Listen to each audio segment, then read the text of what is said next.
প্রাচীন যুগে এক রাজা ছিল, তার ছিল 4 মেয়ে। তারা দেখতে শুধু রূপবতী ছিল না, তারা ছিল সুন্দর আর দয়ালু মনের অধিকারী। রাজার 4 মেয়ের মধ্যে 3 জনের বিয়ে হয়ে গিয়েছিল। রাজার ছোট মেয়ে তার বড় 3 বোনের মধ্যে সবচেয়ে বেশি চালাক, চতুর, বুদ্ধিমান ছিল। তার মাথার চুল ছিল সোনার। ছোট রাজকুমারীর এখনও বিয়ে হয়নি, কারণ তাকে বিয়ে করার মতো চালাক, চতুর আর বুদ্ধিমান এমন কাউকে এখনও পাওয়া যায়নি। রাজা ও রানী তার এই মেয়েকে খুব বেশি ভালোবাসতেন। তারা চাইতেন ভালো কোনো রাজকুমারের সাথে তাদের এই ছোট রাজকুমারীর বিয়ে হোক। একদিন রাজকুমারী তার সাথীদের সাথে হাঁটতে হাঁটতে প্রাসাদের পাশের ঝিলে পৌঁছে যায়। ঝিলটা দেখতে খুবই সুন্দর ছিল। তখন রাজকুমারীর মনে ঝিলে গোসল করার ইচ্ছা জাগল। তখন রাজকুমারী ও তার সাথীরা ঝিলে গোসল করতে নামল। গোসল করার সময় রাজকুমারীর কিছু চুল নদীতে পড়ে গেল। রাজকুমারীর চুল নদীতে ভাসতে বাড়তে অন্য একটি রাজ্যে গিয়ে পৌঁছাল, আর একটি গাছের শিকড়ের সাথে আটকে গেল। সেই রাজ্যের রাজকুমার তখন শিকারের করতে জঙ্গলে গিয়েছিল। তখন রাজকুমারের এক বন্ধুর পানি পিপাসা পেল। তারা পানি খাওয়ার জন্য এক নদীর কাছে গেল। নদীতে পানি খাওয়ার সময় রাজকুমারের বন্ধু সেই সোনালি চুলগুলো পায়। তৎক্ষণাৎ সে রাজকুমারের কাছে সেই চুলগুলো নিয়ে যায়। রাজকুমার চুলগুলো দেখে মুগ্ধ হয় আর তার সাথে করে চুলগুলো নিয়ে মহলে চলে যায়। মহলে যাওয়ার পর রাজকুমারের মা যখন তাকে খাবার দিল খাওয়ার জন্য, তখন রাজকুমার খাবার খেল না। পরের দিন সকালে রাজকুমার যখন নাস্তাও করল না, তখন রানী চিন্তিত হয়ে পড়লেন। তখন রানী রাজাকে বললেন, রাজকুমারের কিছু একটা হয়েছে, সে শিকার থেকে ফিরে আসার পর থেকে কিছুই খাচ্ছে না। রাজা তখন তার উজিরের ছেলেকে রাজ দরবারে ডেকে আনলেন আর বললেন, তুমি রাজকুমারের কাছ থেকে জানার চেষ্টা করো তার কি হয়েছে। তখন উজির পুত্র রাজকুমারের কাছে গিয়ে জানতে চাইলেন, তুমি এত উদাসীন কেন, কাল থেকে কেন খাবার খাচ্ছ না। প্রথমে রাজকুমার সব কিছু লুকানোর চেষ্টা করছিল, কিন্তু উজির পুত্রের বারবার প্রশ্ন করার ফলে রাজকুমার বলে, আমি সেই মেয়েকে বিয়ে করতে চাই যার এই সোনার চুল। তখন উজির পুত্র রাজার কাছে গিয়ে বলল, কালকে যখন আমরা শিকার গিয়েছিলাম তখন পানি খাওয়ার জন্য আমরা একটি নদীর ধারে গিয়েছিলাম, সেখানে রাজকুমার কিছু সোনার চুল পান আর এখন সে সেই মেয়েকে বিয়ে করতে চায়। তখন রাজা রাজকুমারকে ডেকে এনে বললেন, তুমি খাবার খাও, আমি সবাইকে নির্দেশ দিচ্ছি সেই সোনার চুলের অধিকারী মেয়েকে খুঁজে বের করার। রাজার আদেশের সিপাহীরা সেই মেয়েকে খুঁজতে শুরু করল, কিন্তু 1 সপ্তাহ পার হয়ে গেল, তার কোনো সন্ধান পাওয়া গেল না। আর এইদিকে রাজকুমার ধীরে ধীরে অসুস্থ হয়ে পড়ল। তখন রাজা ঘোষণা করলেন যে এই সোনার চুলের অধিকারী মেয়েকে খুঁজে বের করতে পারবে তিনি তাকে পুরস্কৃত করবেন। এই ঘোষণা শুনে অনেকেই চেষ্টা করল, কিন্তু কেউ কোনো সন্ধান দিতে পারল না। তখন রাজা উজিরকে বলল, যদি 1 মাসের মধ্যে সেই সোনার চুলের অধিকারী মেয়েকে খুঁজে বের করতে না পার, তবে আমি তোমাকে শাস্তি দেব। এই কথা শুনে উজির বাসায় এসে বলল, মনে হয় আমার মরার সময় এসে পড়েছে। তখন তার ছেলে বলল, বাবা, আমি সেই মেয়েকে খুঁজে বের করব। তখন উজির পুত্র এক চুড়িওয়ালার বেশ ধারণ করে রাস্তায় রাস্তায় ঘুরে সে চুড়ি বিক্রি করতে লাগল, আর সেই সোনার চুলের অধিকারী মেয়েকে খুঁজতে লাগল। এভাবে 2 দিন চলে গেল, কিন্তু সেই মেয়ের কোনো সন্ধান সে পেল না। তখন সে চিন্তিত হয়ে পড়ল আর দ্রুত চলতে শুরু করল। চলতে চলতে সে সেই রাজ্যে গিয়ে পৌঁছাল যেখানে শাহজাদি বাস করত। সে যখন মেয়েদের কাছে চুড়ি বিক্রি করত তখন সে তাদের চুল দেখত আর সুযোগ পেলে বলত, আমাদের রাজ্যে এক মেয়ে আছে যার মাথার সোনার চুল আছে, তোমাদের রাজ্যেও কি এমন মেয়ে আছে? তখন মেয়েরা বলত, আমরা এই ব্যাপারে কিছু জানি না। একদিন সেই রাজ্যের উজিরের মেয়ে চুড়ি কিনতে আসলো, তখন উজির পুত্র তাকেও এই প্রশ্ন করল। তখন উজির কন্যা বলল, আমাদের রাজকুমারী নীলফারের সোনার চুল। এই কথা শুনে উজির পুত্র খুশি হল আর বলল, এরকম হতে পারে না, হয়তো তার চুল সোনালি রঙে, কিন্তু সোনার হতে পারে না, তুমি মিথ্যা বলছ। উজির কন্যা বলল, আমি মিথ্যা বলছি না, আমি যদি রাজকুমারীর সোনার চুল তোমাকে এনে দেখাতে পারি তাহলে তো বিশ্বাস করবে। এরপর উজির কন্যা রাজকুমারীর সোনার চুল এনে উজির পুত্রকে দেখাল। এরপর উজির পুত্র তার রাজ্যে ফেরার জন্য রওনা হল, কিন্তু তার রাজ্য অনেক দূরে ছিল আর তার হাতে মাত্র 2 দিন সময় ছিল। 2 দিন পার হওয়ার পর রাজা উজিরকে ডেকে বলল, তোমার সময় শেষ। তুমি কি সেই মেয়েকে খুঁজে বের করতে পেরেছ? উজির বলল, আমার ছেলে নিজে সেই মেয়েকে খুঁজে বের করার জন্য গেছে, সে এখনও আসেনি। রাজা বললে, এদিকে রাজকুমারের অবস্থা দিন দিন খারাপ হচ্ছে আর তুমি এখন কিছুই করতে পারোনি। রাজা রাগান্বিত হয়ে বলল, আজকে তোমাকে ফাঁসি দেয়া হবে। উজির রাজার কাছে অনুরোধ করলেন তাকে আরও কিছুদিন সময় দেওয়ার জন্য, কিন্তু রাজা বলা সম্ভব না। রাজা তখন তার সিপাহীদের আদেশ দিলেন উজিরকে ফাঁসির জন্য প্রস্তুত করতে। বিকালে যখন উজিরকে ফাঁসি দেওয়ার জন্য জল্লাদ যখন প্রস্তুত হচ্ছিল ঠিক সেই সময় উজির পুত্র এসে বলা থামো, আমি সেই সোনার চুলের অধিকারী মেয়েকে খুঁজে পেয়েছি। তখন উজির পুত্র রাজার কাছে গেল আর বলল, এখান থেকে 200 কিলোমিটার দূরে একটা রাজ্য আছে, সেই রাজ্যের সবচেয়ে ছোট রাজকুমারী নীলুফারের মাথার চুল সোনার। রাজা উজির পুত্রের কথা শুনে খুশি হল। উজির পুত্র বলল, রাজকুমার কি যাওয়ার জন্য প্রস্তুত? যদি আল্লাহ চায় তবে তিনি সফল হবেন। রাজা রাজকুমারের সফরের জন্য সবকিছু প্রস্তুত করলেন আর একটি চিঠি লিখলে যেন সেই রাজ্যের রাজা কাছে। এরপর রাজা তার রাজ্যের কিছু বুজুর্গ ব্যক্তি উজির পুত্র আর রাজকুমারকে নিয়ে রাজকুমারী নীলুফারের রাজ্যের দিকে রওনা হল। তারা লম্বা সফর করে পরের দিন রাজকুমারীর রাজ্যে গিয়ে পৌঁছাল। তারা অনেক লম্বা সফর করে পরের দিন রাজকুমারীর রাজ্যে গিয়ে পৌঁছাল। যাওয়ার আগেই রাজা রাজকুমারীর পিতাকে চিঠি দিয়ে সব জানিয়েছিলেন, তাই রাজা তাদের অনেক আপ্যায়ন করলেন। পরের দিন সকালে রাজা রাজকুমারী নীলুফারের কাছে তার মতামত জানতে চাইলেন।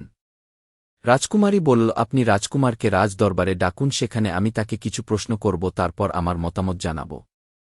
এরপর রাজকুমারকে রাজ দরবারে ডাকা হল। সেখানে একটা চেয়ারে তাকে বসানো হল। তখন রাজকুমারীর প্রিয় সখী উজির কন্যা সবাইকে সালাম দিয়ে রাজকুমারকে জিজ্ঞেস করল, আপনি আমাদের রাজকুমারীকে বিয়ে করতে চান? তাহলে প্রথমে আপনাকে আমাদের বুদ্ধিমান রাজকুমারীর 3টা প্রশ্নের উত্তর দিতে হবে।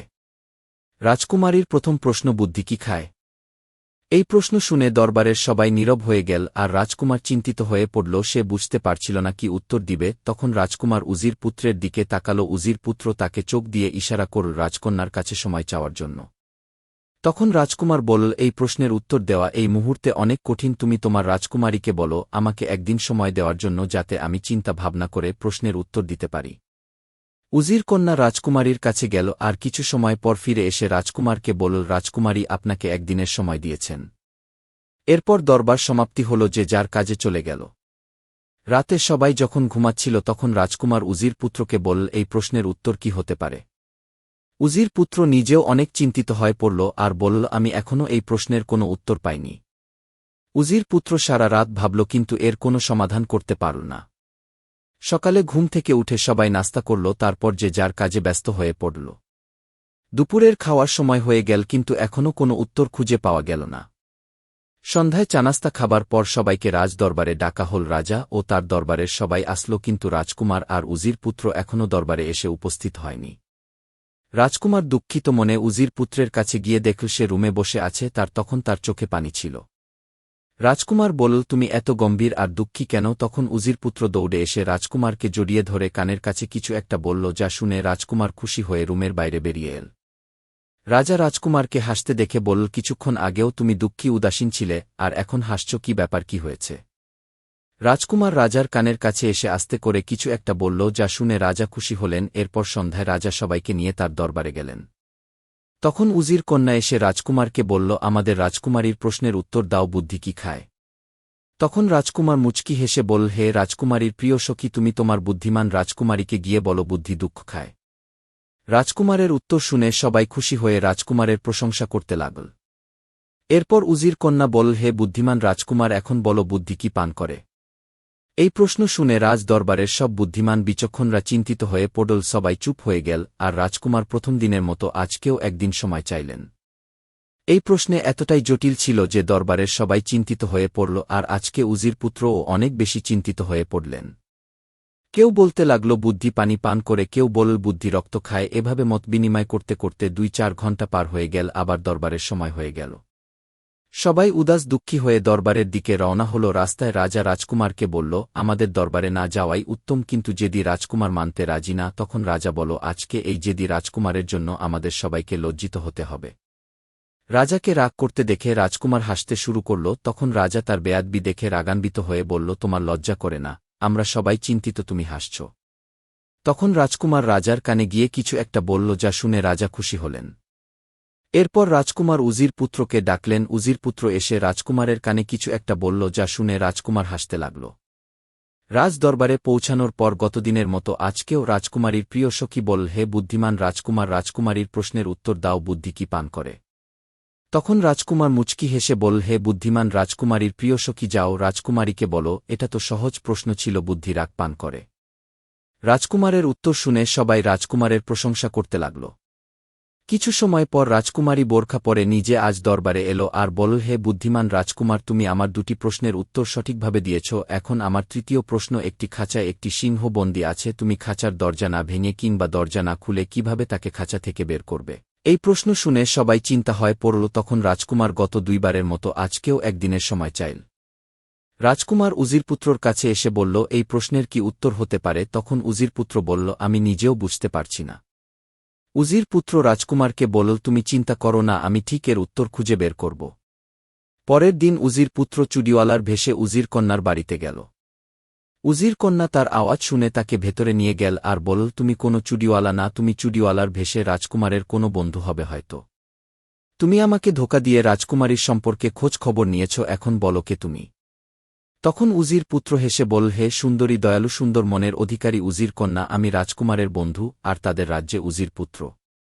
তখন উজির কন্যা বলল, এখন পর্যন্ত তোমাদের রাজকুমার জিতেছে, কিন্তু আজকে জিততে পারবে না। এই কথা শুনে উজির পুত্র কান্না করতে শুরু করল। উজির পুত্রের কান্না দেখে উজির কন্যা বলল, হে উজির পুত্র, কি ব্যাপার, তুমি কান্না করছ কেন? উজির পুত্র বলল, আমি তোমাকে বিয়ে করতে চাই, কিন্তু রাজকুমার আমাকে শর্ত দিয়েছে, যদি এখানকার রাজকুমারীর সাথে তার বিয়ে হয় তবেই সে রাজাকে বলে তোমার সাথে আমার বিয়ের ব্যবস্থা করে দিবে। যদি রাজকুমার হেরে যায় তবে তার সাথে রাজকুমারীর বিয়ে হবে না, এর ফলে তোমার সাথে আমার বিয়েটাও আর হবে না, এজন্যই আমি কান্না করছি। মেয়েটা এই কথা শুনে প্রথমে লজ্জা পেল, এরপর বলল, ঠিক আছে, আমি তোমাকে বলছি কিভাবে সিংহের খাঁচা না খুলে কিভাবে তাকে বাইরে বের করা যাবে। আসলে এই খাঁচার ভিতর সত্যিকারের সিংহ নেই, বরং মোম দিয়ে অবিকল সিংহের মতো বানানো মোমের সিংহ আছে। যদি একটি লোহার শিক গরম করে সিংহের পেটের ভেতর ঢুকে দেওয়া হয় তবে সিংহ গলে যাবে, আর এভাবেই খাঁচা না খুলে না ভেঙ্গে সিংহকে বাইরে বের করা যাবে। এই কথা শুনে উজির পুত্র উজির কন্যার শুকরিয়া আদায় করল আর সেখান থেকে দ্রুত রাজকুমারের কাছে চলে এল। উজির পুত্র রাজকুমারকে আলাদা রুমে ডেকে এনে সব কিছু খুলে বলল। রাজা উজির পুত্রের বুদ্ধির প্রশংসা করলেন আর বললেন, এখানকার রাজার সাথে কথা বলে উজির কন্যার সাথে তার বিবাহ ব্যবস্থা করে দিবেন। সন্ধ্যায় রাজদরবারে সবাই যে যার জায়গায় বসে পড়ল। কিছুক্ষণ পর রাজকুমারী রাজদরবারে আসল আর বলল, রাজকুমার, আপনি কি শর্ত পূরণ করতে পারবেন? না আপনার রাজ্যে ফিরে যেতে চান? তখন রাজকুমার মুচকি হেসে বলল, হে বুদ্ধিমান রাজকুমারী, আমি একা যেতে চাই না, আমি আপনাকেও আমার সাথে করে আমার রাজ্যে নিয়ে যেতে চাই, আমি আপনার শর্ত পূরণ করার জন্য প্রস্তুত। তখন রাজকুমারী সিপাহীদের নির্দেশ দিল সিংহের খাঁচাটি নিয়ে আসার জন্য। তখন রাজকুমার দেখল খাঁচার ভিতর একটি সিংহ আছে, যা দেখতে অবিকল সত্যিকার সিংহের মতো। এটা এমনভাবে বানানো ছিল যে দেখে বুঝার উপায় নেই এটা আসল না নকল। দরবারের সবাই চিন্তিত হয়ে পড়ল, রাজকুমার কিভাবে খাঁচা না ভেঙে কিংবা দরজা না খুলে সিংহকে বাইরে বের করবে। রাজকুমার কিছুক্ষণ সিংহটিকে ভালো করে দেখল, এরপর বলল, আমাকে একটি উত্তপ্ত লোহার শিক এনে দাও। রাজকুমারের কথা শুনে দরবারের কেউ কিছু বুঝতে পারল না। পুরো 1 ঘণ্টা উত্তপ্ত আগুনের লোহার শিকটিকে গরম করা হল, তারপর রাজকুমার সেই লোহার শিকটি নিয়ে সিংহের পেটের ভিতর ঢুকিয়ে দিল। গরম লোহা সিংহের শরীরে লাগল, তখন ধীরে ধীরে সিংহ গলে গেল। এটা দেখে দরবারের সবাই খুব খুশি হল আর রাজকুমারের প্রশংসা করতে লাগল। তখন রাজকুমার বলল, হে বুদ্ধিমান রাজকুমারী, আমি আপনার শর্ত পূরণ করেছি, খাঁচা না ভেঙে কিংবা দরজা না খুলে সিংহকে বাইরে বের করেছি। এখন আপনার কি রায়? তখন রাজকুমারী লজ্জা পেয়ে সেখান থেকে চলে গেল। এরপর ধুমধাম করে রাজকুমারের সাথে রাজকুমারীর বিয়ে হল। তাদের বিয়ের কিছুদিন পর রাজকুমার রাজার সাথে কথা বলে ধুমধাম করে তার প্রিয় বন্ধু উজির পুত্রের সাথে রাজকুমারীর প্রিয় সখীর উজির কন্যার বিয়ে সম্পন্ন করেন।